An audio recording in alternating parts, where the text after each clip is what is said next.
শিক্ষিত সমাজের ঘরের ছেলেরা তারাও গুগলকে সার্চ করছে, এ গুগল বলো তো দেখি পৃথিবীর শ্রেষ্ঠ মানুষকে গুগল জানিয়ে দিচ্ছে মোহাম্মদ রাসূলুল্লাহ। ওই গুগলকে আবার বলছে মুহাম্মাদের জীবনী দাও, মোহাম্মদ রাসূলের জীবনী দিচ্ছে। মক্কা জমিনে এসেছিল 570 খ্রিস্টাব্দে 12 রবিউল আউয়ালে। বাপের নাম আব্দুল্লাহ, মায়ের নাম আমেনা, দাদার নাম আব্দুল মুতালিব। তিনি শিশুবেলার জীবনী দিচ্ছে। তিনি ছোটবেলাতে কখনোই আর কি করতেন না, খেলাধুলা করতেন না, কারোর সঙ্গে ফালতু কথা বলতেন না, হই হাই টাট্টাই আর কি করতেন না, সর্বসময় কি যেন একটা ধ্যানে থাকতেন।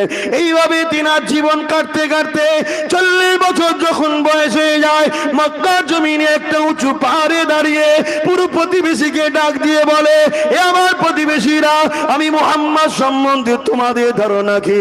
আমি মুহাম্মদ যদি বলি ওই পাহাড়ের পিছনে একদল লোক আছে তোমাদের উপরে খুনি জুলুম করবে, হামলা করবে, তোমরা কি মেনে নেবে? তারা বলতে লেগেছিল মেনে নেব। আল্লাহ নবী তাদেরকে বলতে লাগলো, আমি মুহাম্মদ বলবো তোমরা মেনে নেবে? তারা বললো হ্যাঁ মেনে নেব।